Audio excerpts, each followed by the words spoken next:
security publications, and one of the reasons why they have so much attention in the law is because the very same information that allows the exploitation of vulnerabilities is the information that's required to correct or address those vulnerabilities.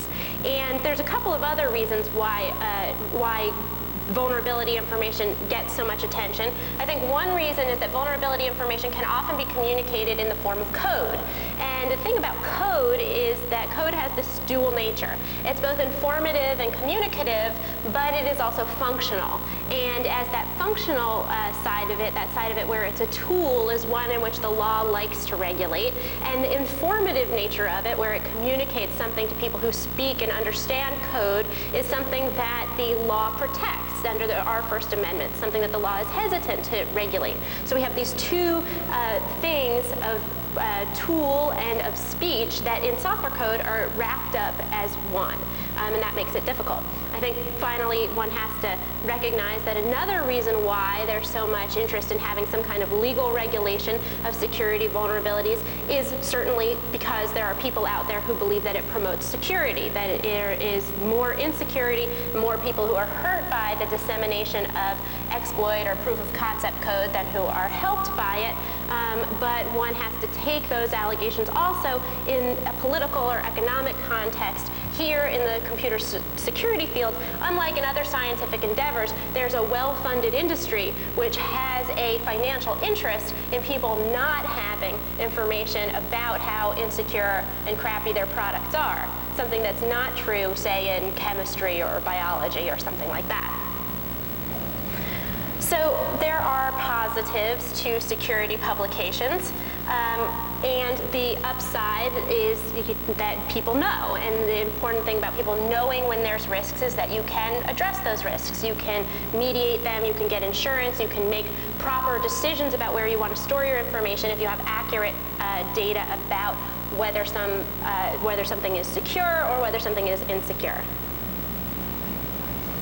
There's also the opportunity for the public or for customers to incentivize or motivate the vendor of insecure software to take security more secretly, or rather more seriously, and to issue a patch for insecure software in a timely manner. So, one of the dangers that proponents of full disclosure point out is that if you don't have full disclosure, that doesn't necessarily mean that nobody knows that the software is insecure. It just means that all the good guys, everybody knows what a few people otherwise would know. The theory being that if I know it, somebody else is if I know that it's insecure, somebody else has probably found that out also. I might as well tell everybody, because otherwise the other people who are finding it out might keep that information for themselves, making it that much more dangerous. Because if you can gain unauthorized access to computers in secrecy, you can do more than if everybody knows that there's a problem they should be looking out for. On the other side, there are downsides to security publication. The primary one that proponents of some kind of limited or regulated disclosure point out is that you want to not have information about how to exploit a vulnerability publicized to a bunch of script kiddies who can take advantage of it prior to the point in time where the vendor has a patch available and people who are customers who use that software are able to put it into place. The idea is that this information is far more dangerous because it helps people who otherwise would not be able to intrude or gain unauthorized access to a computer to do so. So there are a couple of big issues in the field of where we discuss whether or not there should be regulation of computer security vulnerability information. And the big issues are when should disclosure happen and what should be disclosed. In other words, the information should be in what format. As I said before, we have code, and code is, for computer scientists, the language that they speak. It is the most exact description, most exact representation of what the problem is. On the other hand, code has this functional side. So while advocates of limited disclosure may say, well, it would be worthwhile to disclose it would be worthwhile to tell us there's a problem and tell us the nature of the problem, but not to give us exactly the code that shows us where the problem is and how it can be taken advantage of. So maybe just explain in sort of English language what the problem would be.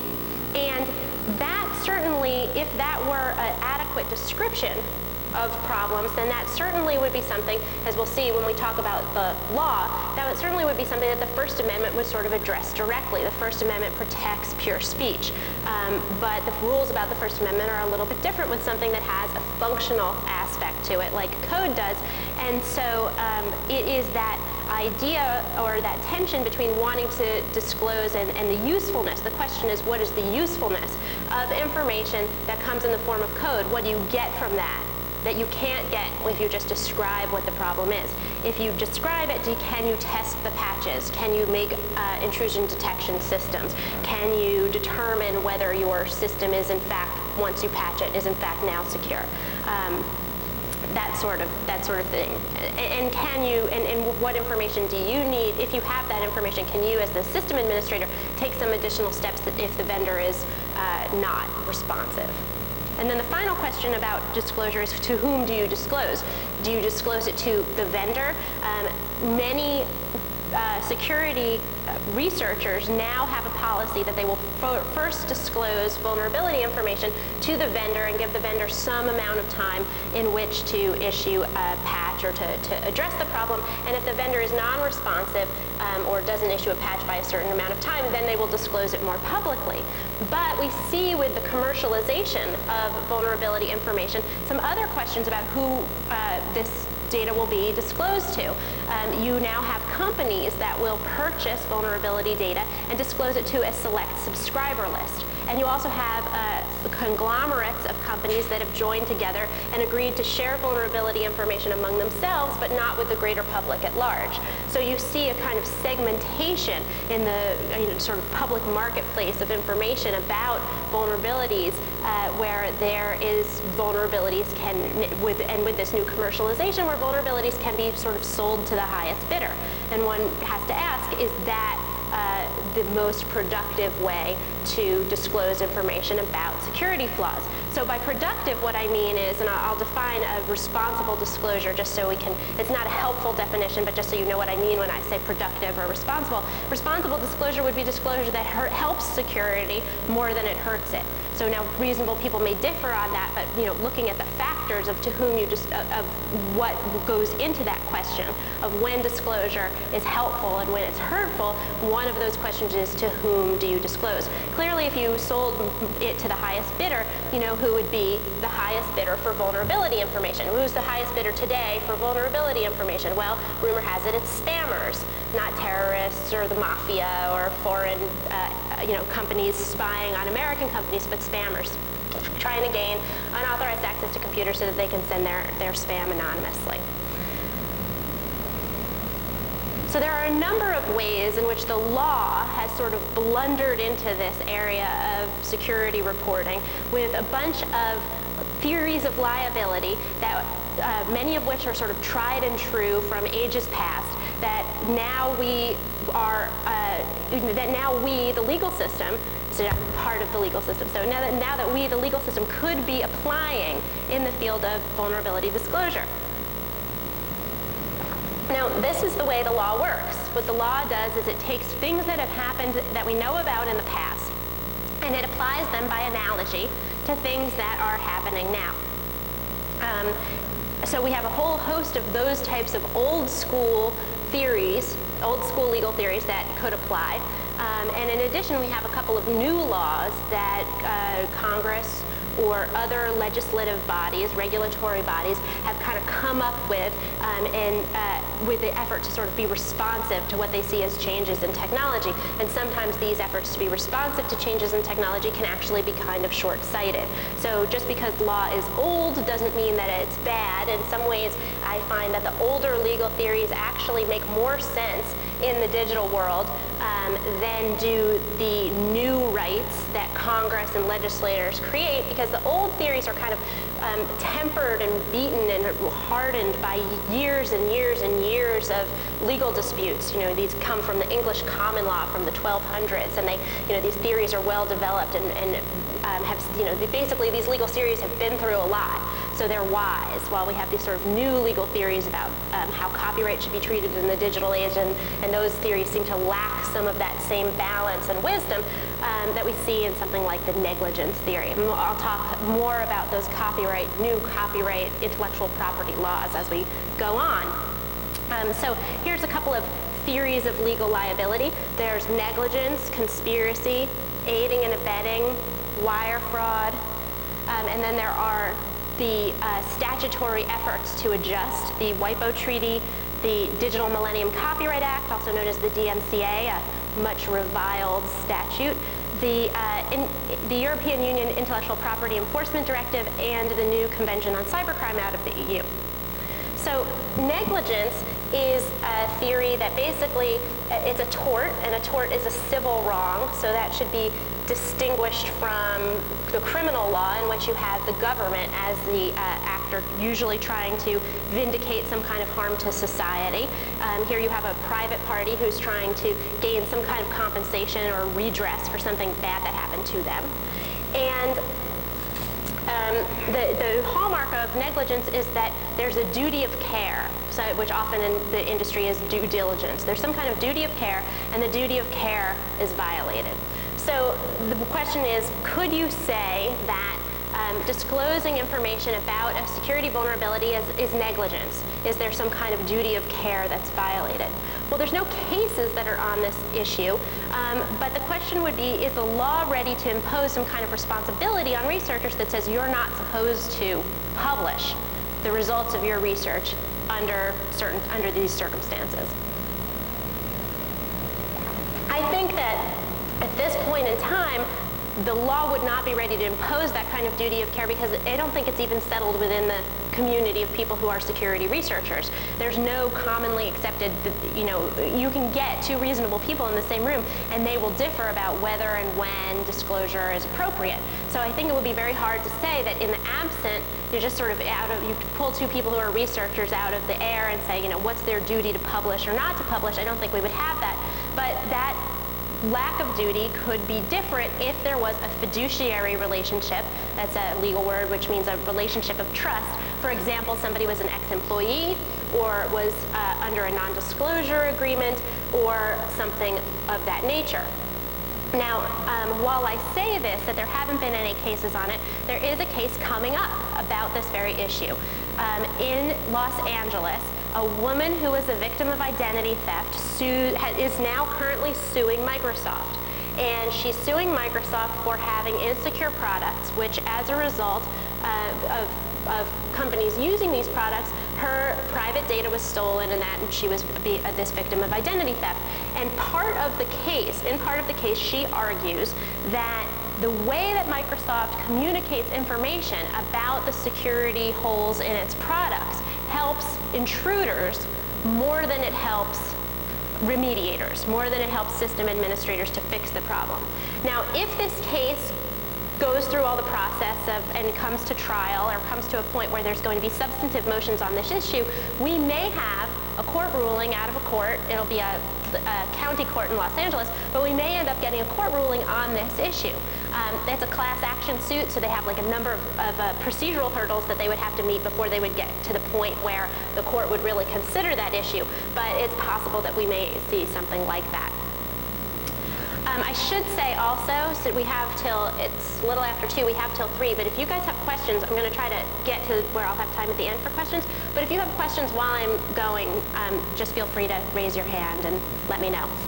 So another theory is the theory of conspiracy. Conspiracy is usually a crime, and it's a crime that requires agreement to do an illegal act, and then overt act in furtherance of that illegal agreement. One of the interesting things I think about the law is that the law of conspiracy is different between the federal law and state law. In some jurisdictions, in order for there to be an agreement, the two people have to actually be agreeing. So you and I have to really agree that there's going to be some kind of criminal act, which means that if you're a federal agent and I'm the accused criminal, we didn't really have an agreement because you weren't really agreeing, you were just lying to me. So one of the defenses to conspiracy was that you were set up, that it was really this federal agent, so there was no agreement. You needed to have at least two people who were truly had a meeting of the minds and had entered into this criminal conspiracy. Now, of course, because that was a good defense, in other jurisdictions, you can have an agreement of one party, where you are the only person in the whole room who's not a federal agent who thinks that you're agreeing to some sort of illegal behavior, and you are the one who then gets convicted. And this actually, I actually had a case like this. My client was he was supposed to set up some federal agent with who was a snitch, with some people who were going to do a robbery. And it turned out that there was and they were going to plan this robbery and rob this chip truck that was delivering computer components in San Jose. And it turned out that really the person who he was agreeing with was a federal agent. The person who drove the truck was also a federal agent, and there was actually no computer components or anything like that. So my guy was like the only one who didn't know that there really wasn't a truck to rob, but because he thought that they were going to rob the truck, he was convicted of conspiracy. And then because one of the people who he had hired to rob the fictional truck showed up with a gun, you get a 5-year mandatory enhancement for that. You get 5 extra years tacked on to the amount of time that you would do. So he ended up getting, I think, 12 to 7 or 17 years for that. A pretty substantial amount of time. So just an interesting tale about conspiracy law and how it works. So if you release this information about the computer security vulnerability, would that maybe be conspiracy? Well, the essence of conspiracy is that there has to be an agreement, right? And so if you release it and there's no agreement, no illegal agreement with anyone else, then it's not going to be a conspiracy. And this happened in a case that I had where I represented a man who was tried and convicted for informing the customers of his former employer that the former employer's webmail messaging service was insecure. And he sent all these customers emails and said, it's insecure, and if you want to know more about how it's insecure, come and visit this website that I have. And it had more information about it. And unbelievably, the federal government tried him and convicted him for that. And we appealed the case and argued that that kind of dissemination of information is not what's illegal under the federal law he was charged with, really under any federal law. And the government, after receiving the brief, decided that I was right and that they were wrong, and they decided that they were going to move to have the conviction overturned. It was a little too late because my client had already served all 16 months in prison. It was nice for me. It didn't do too much to help him, but it was nice for me. And one of the things that they said in their motion when they admitted that I was right and that they were mistaken is that if he had been reporting this information with the intent that, or in agreement with some other person, that the information be used to gain unauthorized access to these email accounts, that would have been a different case. He could have been criminally liable under that circumstance. But what was missing in my case was agreement. There was no agreement. Similarly, he could have been liable for aiding and abetting. Aiding and abetting requires an intent that a breach occur, and in my case, that was the other thing they said was that they could have tried him for, but was absent factually in my case. He did not report this information with the intent that somebody use it to breach security. Okay, so this is a time where often people will raise their hand and say, well, how do you know if somebody has the intent? Nobody knows what another person is really thinking. And in fact, intent is not necessarily all that hard to prove, even in criminal cases. Intent can be proved by circumstantial evidence because, otherwise you'd have to have kind of a lie detector scan of the brain. And we're coming to that. I mean, we now have technology where they can scan your brain and tell what lights up when you're lying, and then they ask you a question, and if you're lying and that same part lights up, then they know. So we're coming towards this sort of very amazing and invasive new technology. But for now, we have circumstantial evidence, and that the way that the law proves intent is they look at the circumstances under which you made the report, and the people to which you made the report, and what you said at the time that you were delivering the information, and all that kind of stuff, and use that to determine whether or not there's intent. And the jury will take a look at that, but it's not something that you actually have to look inside somebody's mind to know. Similarly, there's the crime of wire fraud, which also has an intent element to it, some kind of criminal intent you have to prove, and there you have to prove the intent to defraud. So for the transmission of vulnerability information to be wire fraud, you'd have to transmit it over a wire that's used in interstate commerce. That's almost everything, because almost everything's in interstate commerce. And you have to do it with the intent to defraud, to get something to which you're not entitled, some kind of services or some kind of money or something like that. But for most people who are security researchers, you're not going to have, you know, this agreement or this intent that a security breach occur or this intent to defraud. You're simply going to have reporting. And as long as one is careful about the circumstances under which the reporting happens so that it doesn't look like there's this criminal intent or this criminal agreement, then, you know, basic vulnerability reporting should be okay. And that would be true not just for verbal descriptions of what the problem is.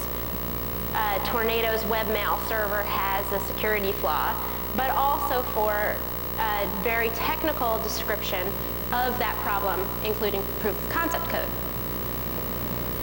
So there are other legal theories which have, well, let me just talk about one other case in relation to that idea of what is intent in publication. So there are, in considering aiding and abetting and what factors go into whether there's an intent that some kind of crime occur as a result of reporting information, there is a case that's relevant to this, which is the Paladin Press case. Is anybody here familiar with Paladin Press's books? So they publish books that are about how to do illegal things. And they can be very useful. I have one on how to make a methamphetamine lab, which I bought when I had a case that involved my client what happened was the neighbors said that my client was running a meth lab out of his house.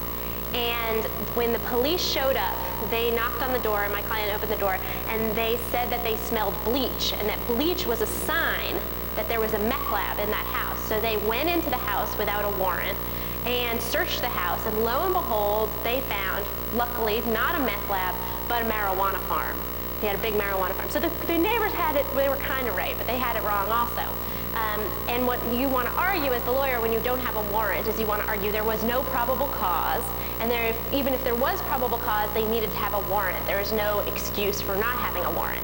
So what I wanted to say is there was no probable cause to believe there was a meth lab because bleach wasn't part of the manufacture of methamphetamine. Any household would have bleach. So I had to buy this book to find out whether, in fact, that was true, that bleach was part of methamphetamine production or not. Actually, ether is. And I wanted to illustrate to the judge that ether and bleach smell entirely differently. So I had a thing of that gunk off that you spray in your car, that has your car engine, that has ether in it. So I had that, and I had the bleach, and I was going to make the judge smell them both so that she would know that they were totally different. And then the other argument was that, you know, you need to have a warrant even if there is probable cause. Their theory was we don't need a warrant because methamphetamine labs are very volatile and dangerous. They have lots of explosive chemicals, and they blow up all the time. So the minute we know that it's a meth lab, we don't have time to get a warrant because the thing might blow up, and that would be dangerous. And that ended up, you know, so often when you have these Fourth Amendment cases as a lawyer, they think there's a meth lab, they go in without a warrant, and they find a meth lab, which makes it really hard to argue they had no reason to believe there was a meth lab in there because there really was. But this was a great one because it wasn't meth at all, it was marijuana, and we ended up getting all of that evidence of the marijuana suppressed, and my client went free. So he's one of my favorite clients. It's a good victory. But in any case, the reason, so that's why I have the Paladin Press book. So there could be some legitimate reasons to publish a book about how to do an illegal activity, like in my case, wanting to know about how a meth lab works. Well, in this case, they had a book that they published, which was a hitman's guide to murder or something like that. And this guide was purchased by somebody who was hired to kill someone, and this person killed this other person, and the dead person's family sued Paladin Press, saying you were the ones who provided the hitman with the information he needed to kill our loved one, and so you are liable and you need to give us money.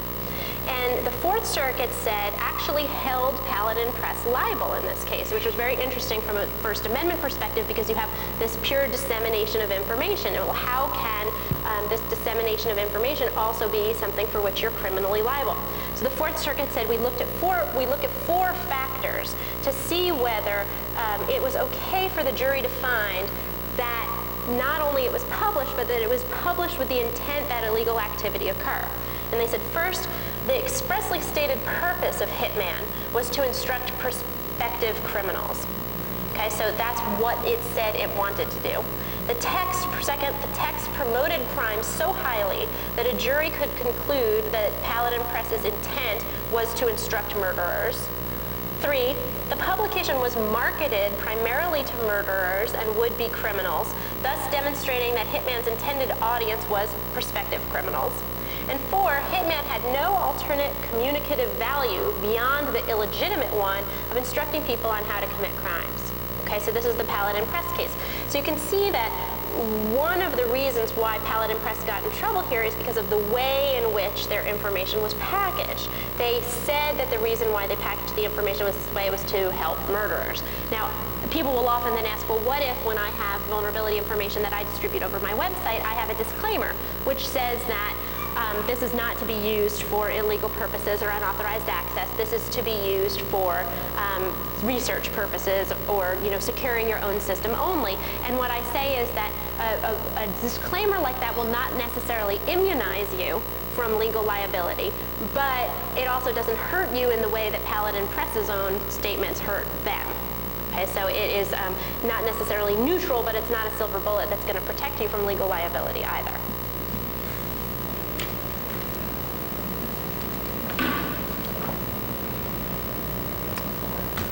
Okay, so in these copyright intellectual property pronouncements, these relatively new laws that we have, there is a effort really on the part of copyright owners to try to gain some additional legal security or legal backup for them to protect their copyrighted works in the digital world.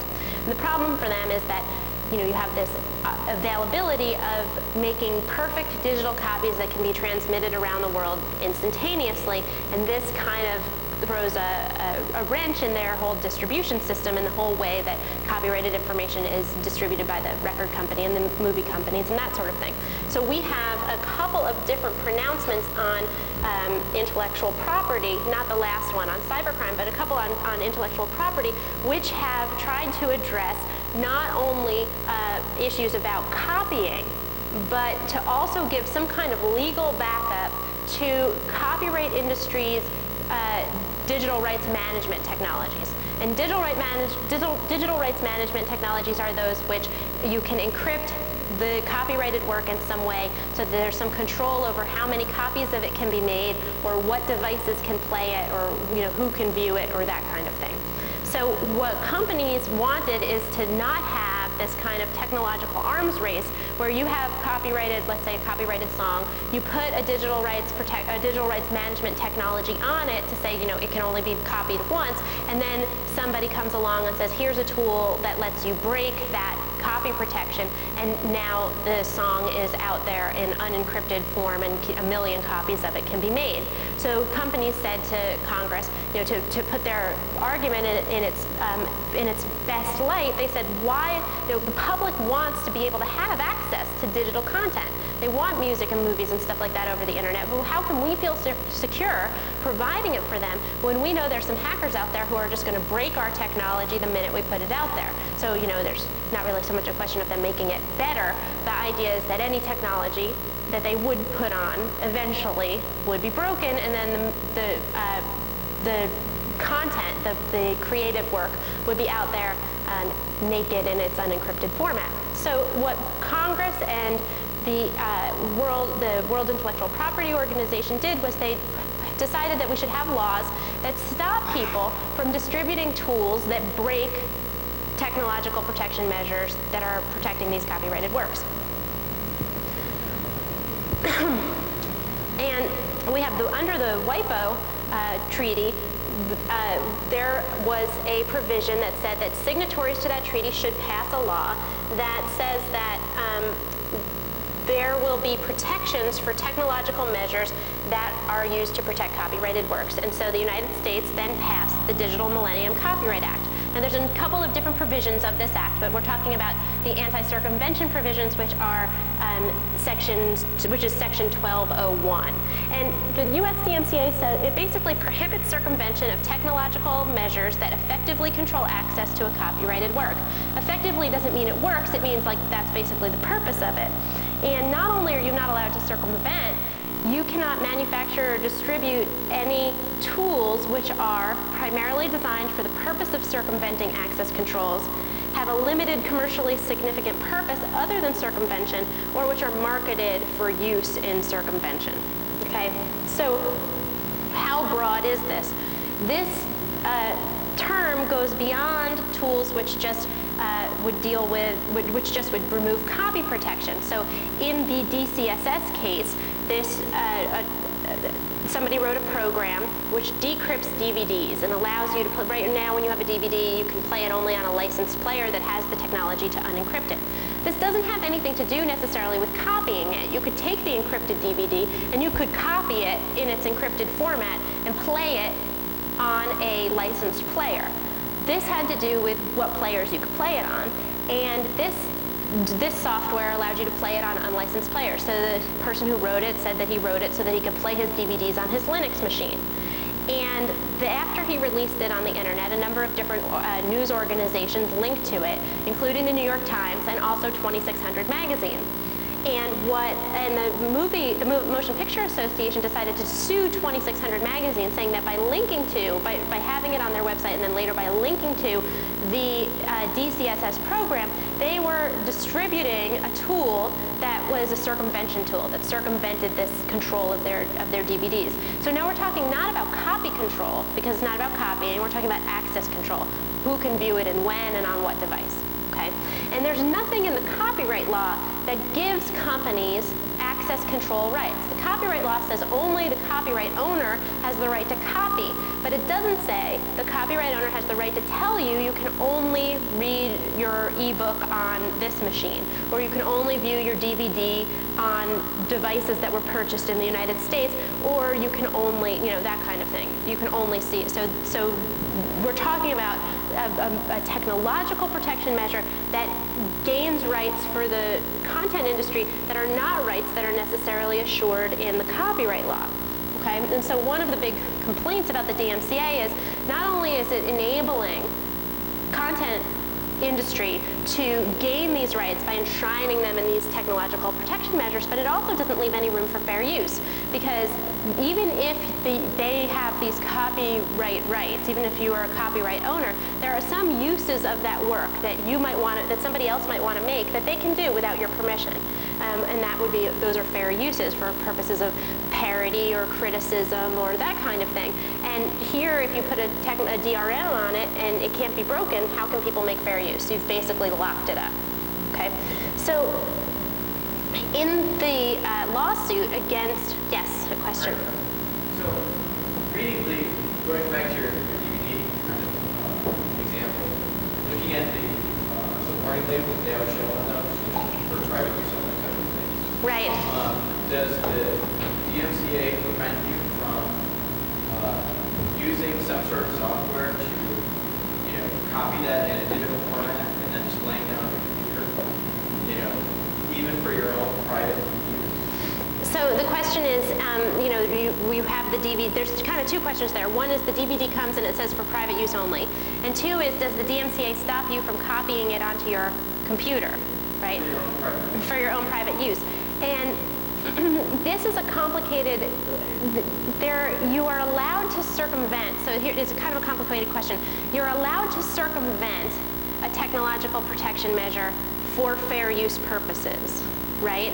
So your backup, let's say your backup or you're playing it on your computer is a fair use purpose, which it probably is. You could circumvent for that purpose. The problem is, if it's got some copy control on it that you're circumventing. If there's no copy control on it, then DMCA doesn't apply. The problem is you have to know how to circumvent.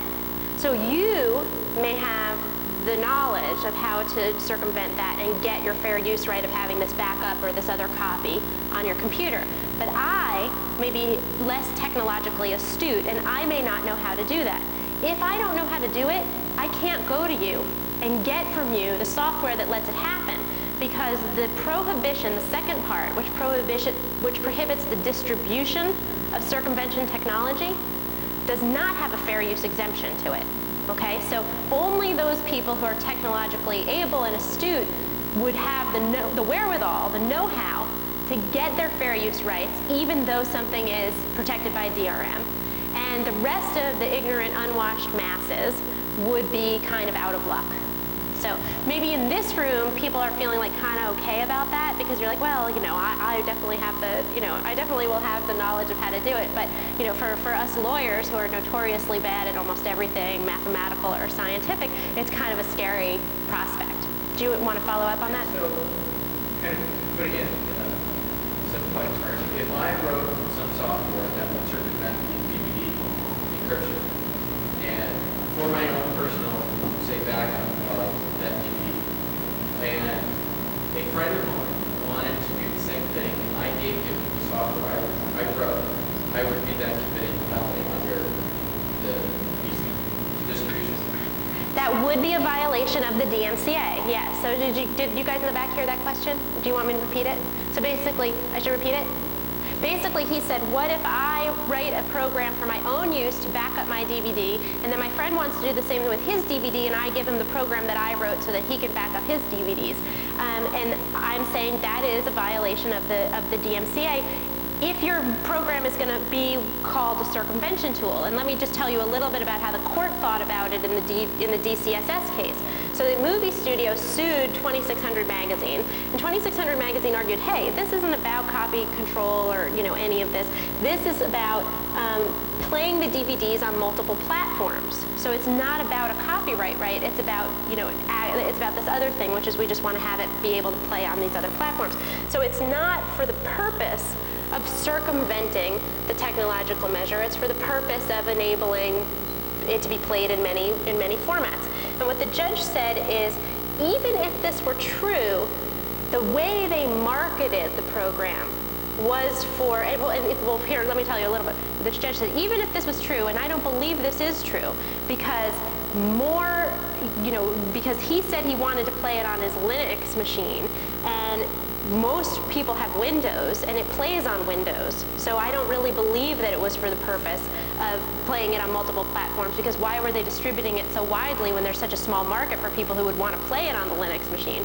But even if that were true, they would still be liable under my third element here, which is that they marketed it for use in circumvention. The way they described what the purpose of the program was that it was for circumventing.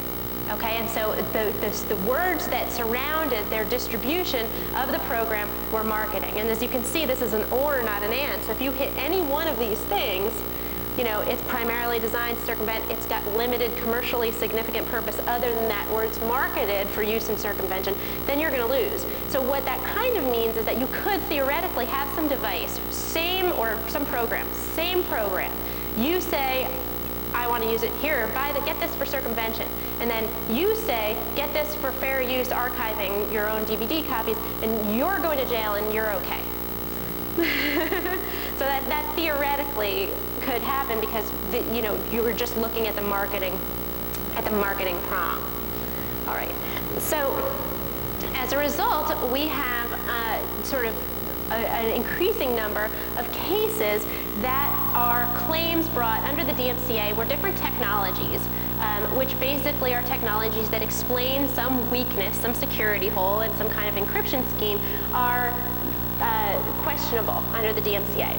There's the Felton versus the RIAA case. In this case, a professor at Princeton University found a weakness in how SDMI, the Secure Digital Music Initiative, protected songs, digital songs, and he was threatened with a lawsuit from the recording industry.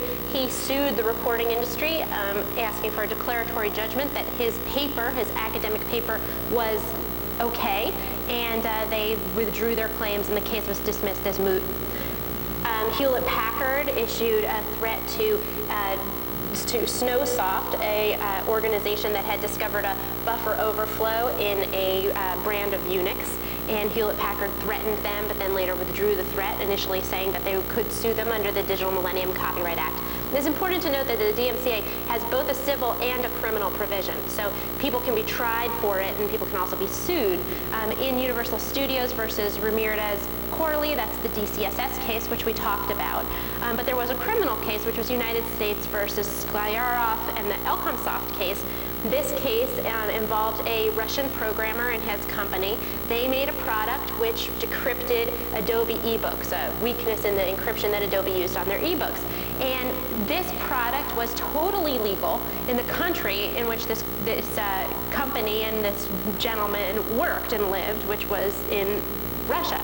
But it was not legal in the United States, and they sold the product in the United States, and I think they also had some of their financial servers through which their financial transactions went through that were located in the United States. So first the court said, even though this is legal in your home country, and even though you're not located here, you do business here and you have sufficient connections to the United States that we can apply our law to you. And then second of all, the court said, I don't find it to be, I don't find the law to be unconstitutional under the theory that you are just basically, publishing information about how this Adobe ebook encryption doesn't work. The United States government, they let Sklyarov off on they gave him diversion. They pursued the company criminally, which I think maybe reduced a little bit of the outcry and horror that programmers around the world had about this case, and the company was acquitted following jury trial. The jurors said they did not believe that the company intended to break the law. They did not believe that the company had the intent to violate this law. Of course, intent to break the law is not necessarily an element of this offense, but that was why the jury chose to explain their decision to acquit. There's the Lexmark case, which is also currently up on appeal. This case involves printers. And printers are actually very complicated devices, these inkjet printers. But what this company's Lexmark's model is that they sell you the printer, but what they really want you to buy is to keep buying the toner cartridges. So it's exactly like for the gentleman in the audience, you've got your razor blade model. You have the cheap razor, but you got those really expensive razor blades that people will buy throughout their lifetime. And so they wanted you to buy their razor blades, their toner cartridges, not toner cartridges that were cheaper by somebody else. And in order to ensure that that would be the case, they put a little chip in the machine, in the printer, and a little chip on the toner cartridge. And the machine says to the toner cartridge, "Are you the right toner cartridge?" And the toner cartridge says, "Yes, it's me. Let me work." And then everything's fine. Well, what this company did that wanted to make compatible toner cartridges was that they needed to find out what that little secret handshake was and put that on their chip. So they circumvented the technological protection measure that gained access to the code that was on the chip of the toner cartridges, and they copied that code and they put it on their chip, and then they were selling these compatible toner cartridges so that people could get a cheaper toner cartridge. And Lexmark sued. And what the court said, and what they said is, well, we're okay. We're making these toner cartridges just to be interoperable, and interoperability is good. And what the court said was, you're not interoperable. You're not just for interoperability. That would have been okay, but you copied that code that was on the toner cartridge chip verbatim. And so you infringed copyright. You infringed their copyright by copying this code and putting it on the chip, and so therefore you're liable. And now it's up on appeal. So as many people have pointed out, how long was that program? How could they have written it, once they knew how the program worked, could they have written a different program that would have done the same thing instead of copying it? And it was, I forget how many lines that particular program was, but it was something like 80 or 90 lines. It was a very short little program. So one wonders what kind of alternative secret handshake program they could have put in there. But there's the Chamberlain versus Skylink case, which came down in November of 2003. In this case, Chamberlain was a company that made garage door openers, and they had this encrypted kind of signal between the garage door opener and the garage door. Skylink made a universal garage door opener that would open any garage door. It wouldn't open, you had to put your code and know what your garage door code was, but if you lost your opener, you could open, or if you had, a different one at work and a different one at home, different brands, you could have this one and use it for both. And Chamberlain sued and said, hey, you can't open our garage doors. And this is sort of, I think, a perfect case of, what I like to say about the Fourth Amendment, which I think is also true about other areas of law. If the judge can get it and understand, it on this basic level and him not like what the answer would be, then you get to win. And I think in this case, it was exactly that. The judge was like, you mean if I lose my garage door opener, I'm not allowed to go buy another one and open my garage door? I have to buy one from you? And they were like, yes, Your Honor, that's right. And he was like, that can't be. And so he ruled for the upstart. If only the judge used an inkjet printer and really wanted to have those cheaper toner cartridges, maybe Lexmark would have lost that case. But we'll see whether the appellate court judges are any more familiar with inkjet printers. So, before we move on, I just have one question. Sure. And you being a professional in defense of the little guy's civil rights, what about the DMCA benefits me as an end user, as a consumer? How is that in any way going to, in the grand scheme of things, protect me or benefit me in the long run? It seems to me that the entire law truly only benefits large corporations and not me as either a small business, a proprietor, or even a consumer of goods. Right, so the question is, how does this law really benefit the public good in any way? It seems to be just protecting big companies. And I think what the argument for it being good for us is that if it weren't for the DMCA, the big companies like the record industry and the movie industry would not be financially able, to put their music and movies out on the internet and to make them digitally available, because they would be too afraid that once a copy gets out there that it would be copied illegally and pirated everywhere and nobody would buy it and they would die financially. So it is only because of the DMCA that you can have services like iTunes, which incorporates a digital rights management scheme, and it's only because of that the record industry feels comfortable licensing and allowing their songs to be put on iTunes. Similarly, with the toner case, the inkjet printer case and the toner cartridges, that case, I think on one hand you can say seems really crazy, but on the other hand, there is an immense amount of very complicated engineering that goes into the creation of these laser printers. And the company has this business model, which is basically, here's how we're going to be able to make money. And maybe they're selling the laser printer kind of at a loss, and they're making up the money on the toner cartridges. And the benefit to the consumer is affordable laser printers, that you can afford to buy a laser printer. They're not as expensive as they ordinarily might be, because it's the expected future profits of the toner cartridges that are kind of subsidizing that. So I think that would be the argument of how it is that the company's interests actually correspond well with the interests of the consumers. Well, we have a doubter back there. Did you want to say something? Yeah. Actually, we had, while you were discussing it, crossover to the Lexmark issue, which actually, I think we're going to agree.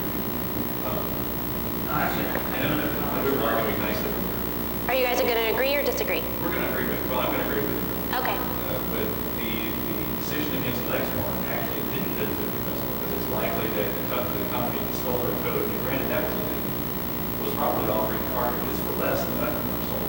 Right. But you also had the side argument there that maybe these cartridges, the ink in these cartridges wasn't the same quality that Lexmark built into theirs, and that was terrible. Well, right. I mean, so his comment is, the consumer's not benefiting because the consumer's paying more for the official Lexmark cartridges than they are for the knockoff cartridges. Although, is there like a quality issue? And I think that customers know that if you want I think customers have the sense that if you want the quality thing, you buy the approved Apple product, or you take your car to the Honda dealership. But if you are willing to settle for the third-party aftermarket thing, you can buy that as well. And you don't necessarily expect the same quality, as long as there's not any kind of confusion among the populace that maybe you're getting not as good quality ink specks that are ink dust or whatever they have that are that's in the toner cartridge.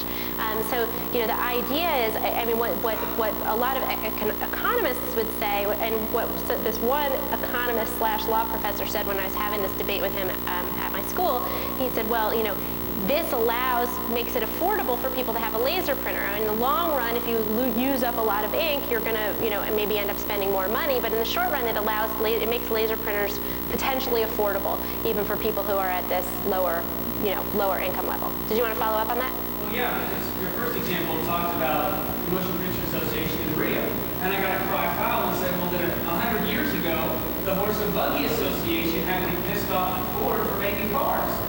So why is it different now? Well, you have a different product or a different distribution channel. Now it's a better thing. And it doesn't seem to make sense. So the question is, why is this any different than the horse and buggy people going out of business because we had Ford? And I think it's a really good question. And, it's interesting, depending on the audience where you give this talk, that people have that response, which is, why should the law protect these business models? Basically what the RIAA is saying is, we're going to go out of business. We're not going to be able to make any money if you people are passing music around on the internet for free. And I think one thing that some people think, well, that would be terrible. And so I think some people think, so what? So what if they go out of business? They go out of business, they're providing a service that's no longer needed, which is the service of the middleman. And if they can't figure out another way to make money, then they deserve to be extinct. And I think there's definitely a feeling that is the way that things ought to be. And the problem, and I think the difference is kind of a difference in the nature between physical property and intellectual property. In the old days, kind of before the internet, real property is land, but then there's personal property, which is tangible. So I'm going to call it I'm going to call this tangible property, personal property, by which I mean it's physically there. So this personal property you have more rights in than you have in intellectual property. Intellectual property, you have certain rights. The owner has this limited monopoly, and it's limited in a number of ways, but then the public has other rights as well, rights like fair use. And it was thought of sort of that intellectual property was kind of like a set of rights that were a little bit less than rights in personal property. But as the internet has developed and as the laws developed, what it comes to seem to mean is that owners of intellectual property actually have more rights in some ways than do owners of personal property. So the horse and buggy people could never say, you can't put me out of business by making my horse and buggy obsolete. But the RIAA can say, you can't put me out of business by making my distribution channel obsolete. And in every circumstance, it's not actually all that new, because we've seen the same argument with player piano rolls, and we saw the same argument with the VCR. When the VCR came out, Jack Valenti said that the VCR was to the American movie industry like the Boston Strangler is to a woman home alone. And now we know that, in fact, the VCR has spawned this whole nother industry of home video rentals and that kind of thing, and that it didn't have this major detrimental effect on the movie industry at all. So in many ways, this is a fight about evolution. And it's a fight about, are we going to is the law going to protect the current business models and the current concepts of what's property and what's not property, or is the law going to let technology change those? And if the law lets technology change those, at what rate? Are we going to just let technology blow it wide open, or is it going to be slow and gradual?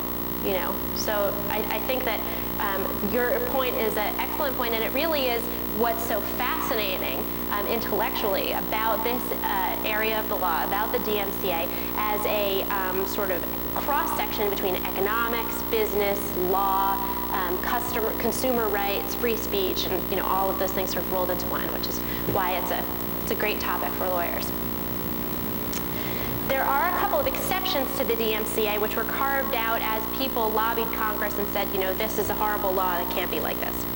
And there are three major exceptions that would be relevant or apply to vulnerability reporting. There's security testing, encryption research, and reverse engineering. The security testing exception is here. I could read it to you, but I think you guys can all see it. It's kind of a sort of totality of the circumstances, sort of a vibe about it. But the essential point of it is that it's very limited. It's very limited in terms of who you can report to and the purpose for which you can, why you're doing it, the purpose for which you're doing it, and who you can, and what way you can report the information that you obtain as a result of that security testing. The information obtained cannot be distributed in a way that might enable copyright infringement or other legal violations. Pretty narrow. There's an encryption research exception, also very narrow. First, you have to be a professional cryptographer. Is anybody in here a professional cryptographer? I think that there should be somebody should come up with a business where they certify these professional cryptographers. You have to seek advance permission. The research you do has to be necessary to advance the state of knowledge in the field. And in addition, the way in which you publish the results can't promote infringement. There's a reverse engineering exception. The only purpose of the reverse engineering can be to achieve program-to-program interoperability. So this was what Lexmark's opponents, Static Control, said. They said, well, we're just trying to achieve interoperability here.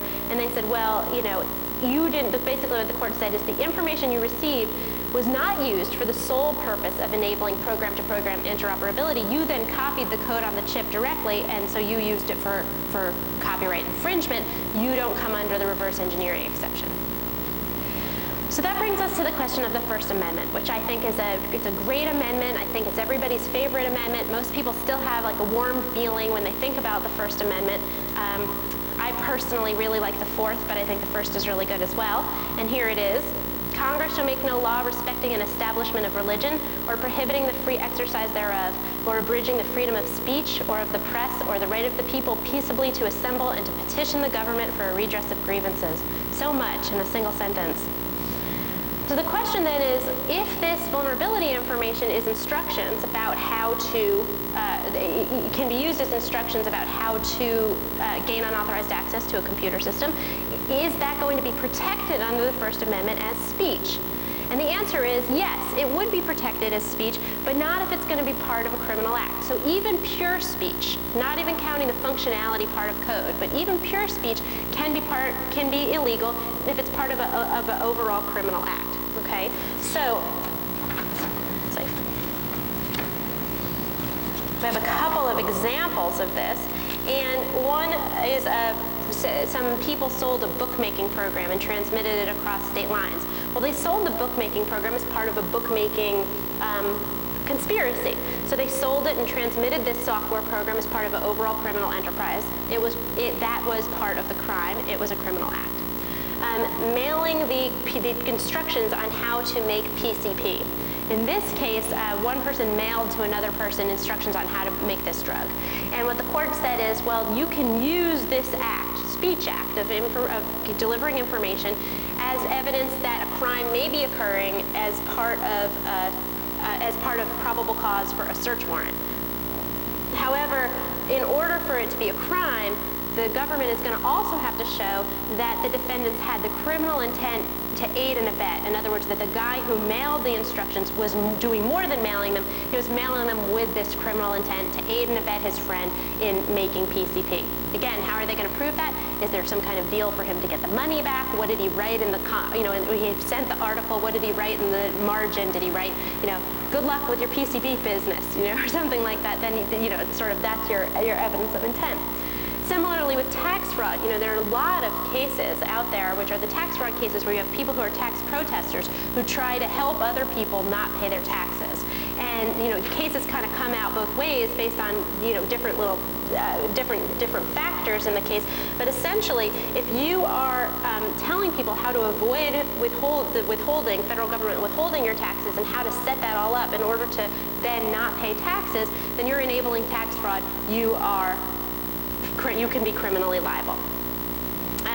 In the Hersig versus Hustler case, this is a case where some poor soul read in Hustler magazine about autoerotic asphyxiation and decided that he would give it a try, and either didn't follow the instructions correctly or something happened and he ended up dying. And so his family sued Hustler magazine, saying, you are the people who gave him the instructions on how to do this dangerous sex act. You people are the ones who killed him.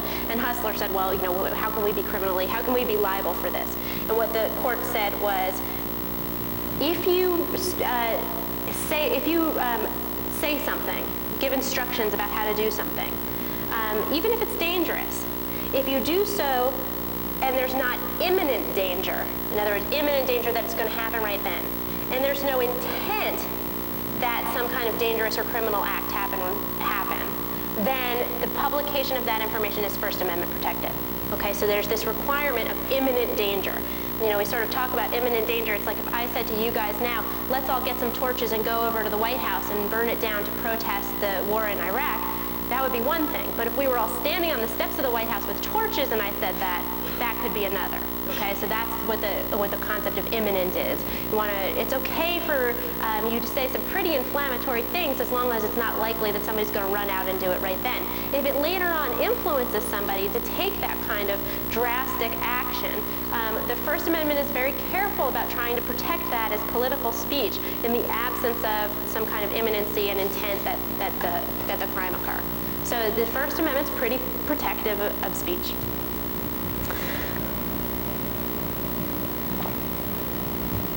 Even in other contexts, like with trade secrets, there's some question as even when information is illegally obtained, can the innocent people who have that information disseminate it? So there's a case that was in California, and the case involved a question, again with DCSS, of whether this person could redistribute DCSS when he wasn't the one who had written it or anything. And it was an argument that he has, once the information's out there, he has a First Amendment right to redistribute it and to link to it. The court remanded, saying we don't think he was an innocent user. We think he had some kind of criminal or some kind of responsibilities not to re-disseminate this information. We're going to remand it to the lower court for them to figure that out factually, but that argument still is out there. There's a United States Supreme Court case involving wiretapping, which is Granick versus Vopper. And in that case, some enemies of these union people eavesdropped, wiretapped on their cell phone calls, and they were saying stuff that sounded really bad for the union, and the opponents, political opponents, gave that information to a radio station. And the radio station was playing it over and over again. And these union people sued the radio station saying this was information that was obtained in violation of the Wiretap Act. It's a violation of our privacy, and they are publicizing it. And the Supreme Court weighed that privacy right against the First Amendment right and said because they're innocent, because they're not the ones who stole the information, they just came into it honestly, they can republish it. And the First Amendment protects that even against your statutory privacy right to have had these cell phone calls not be intercepted. A question? Doesn't that border on the ignorance of the law is no excuse concept? The question is, does that border on sort of an ignorance of the law is no excuse? And I think the question here is it's not so much ignorance of the law, but not having been involved in the actual crime. So even if they know that it was illegally obtained, as long as they were not the ones that illegally obtained it, they can still publish it. So even if you know that the Pentagon Papers were stolen, and you're the newspaper, you can still publish them because you didn't steal them, and they're out there. They'll just get you under different law. What different law could they get you under? Well, you have transmission of secrets.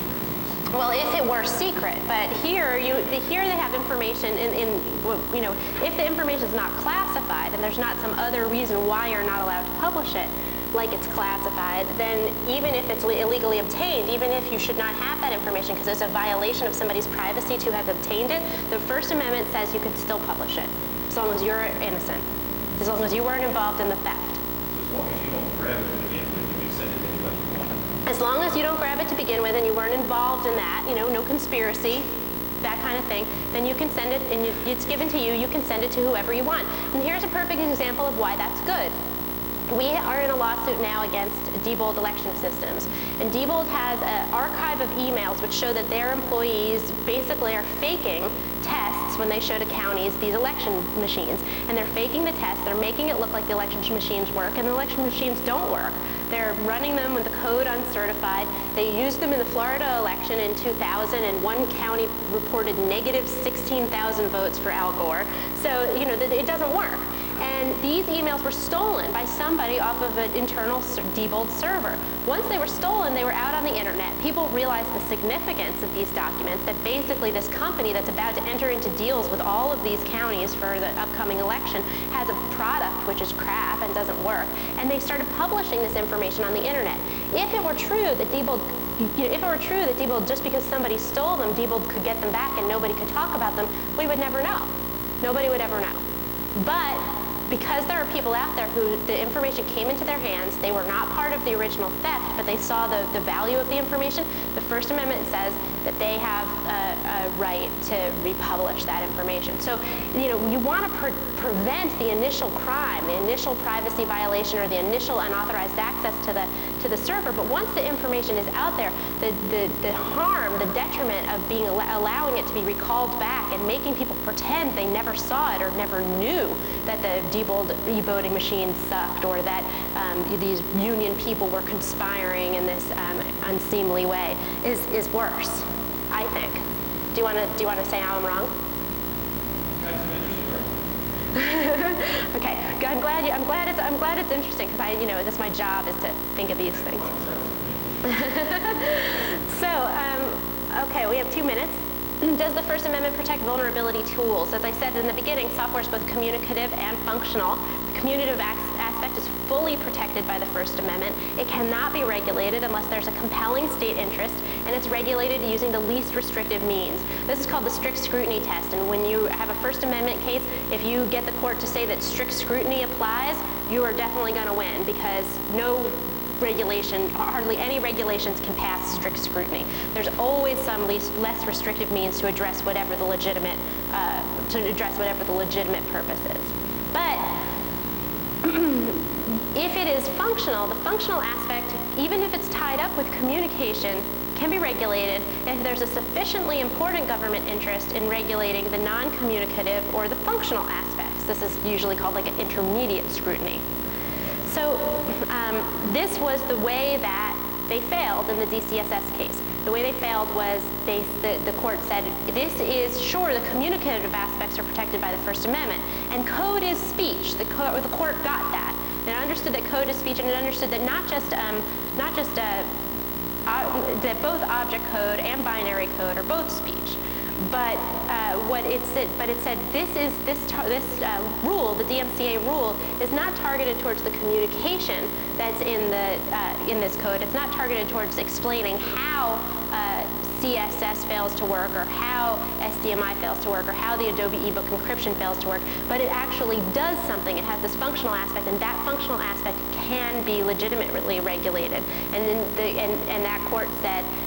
And the court in the Elkonsoft case also said that it passed the First Amendment because it was there was a sufficiently important government interest, and that the rule was targeted towards regulating the non-communicative or functional aspects.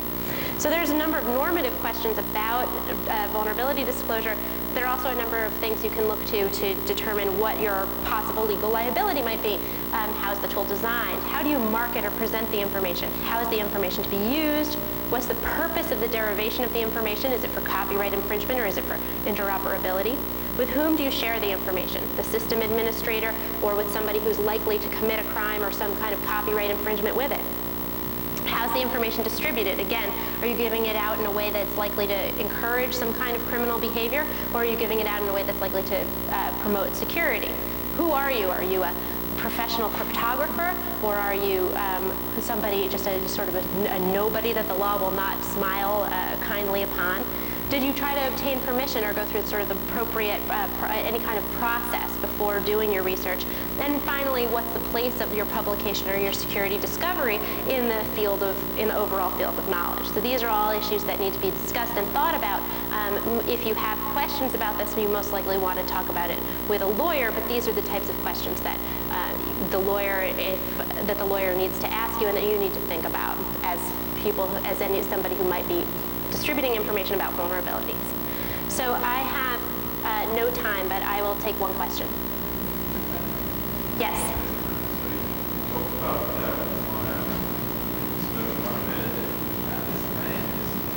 Can you talk louder? Because I'm sorry.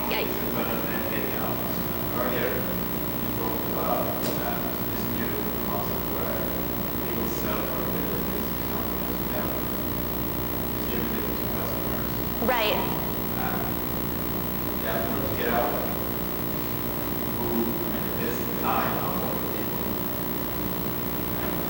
I'm sorry, because I have the air conditioning on. So yeah, there's companies that buy vulnerabilities. Yeah, and that they have customers, but they assume anything Right. What if that word to get out? Then the word gets out? Yes. Well, usually what a lot of these companies will do is they'll report it to the vendor, then they report it to their sort of closed list of people who are subscribers, and then eventually they report it to the public. And there's nothing, what I'm saying is there's nothing necessarily wrong with reporting that information to the public as long as you're careful about this DMCA stuff. And if your vulnerability information doesn't have anything to do with, if it's not communicated in the course of a criminal act, and if it doesn't have anything to do with a technological protection measure, then you're pretty much okay, even if it's going to include proof of concept code. But if it does have to do with something that is copyright related, and I think increasingly things will be, because you could say that any kind of operating system exploit that gives you unauthorized access lets you have access to the copyrighted documents that are on the that are stored on the hard drive, then you do have to be more careful and you have to look at those other factors. So even if you're a commercial entity, I think those same considerations and concerns would apply. Even if you publish first to a closed list and then to the public as a whole. So I'll be around actually until Saturday. So if people have questions and they want to talk to me, I'm around. And thank you very much.